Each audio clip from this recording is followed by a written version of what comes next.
भैया जुबिन दा ने जाते जाते सारे रिकॉर्ड तोड़ दिए हैं। मतलब पूरे वर्ल्ड में सबसे ज़्यादा गैदरिंग जो हुई है ना, उसमें इनका नाम चौथे नंबर पर दर्ज हो गया है।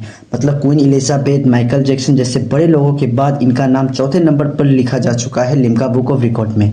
इतना ज़्यादा प्यार लोग इनसे करते थे और यह कोई पैसे वाली भीड़ नहीं थी। यह उस इंसान के जाने के बाद आई थी, जिससे पता चलता है कि उस इंसान ने अपने लाइफ में क्या कमाया है।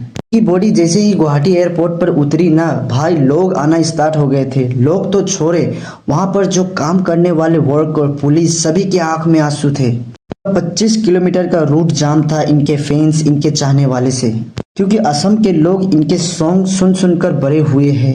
और जुबिन दा सिर्फ असम के नहीं बल्कि पूरे इंडिया के एक लेजेंड थे, क्योंकि इन्होंने अपने 33 साल के करियर में 40 से ज़्यादा लैंग्वेज में 38,000 से ज़्यादा गाने को गाया है।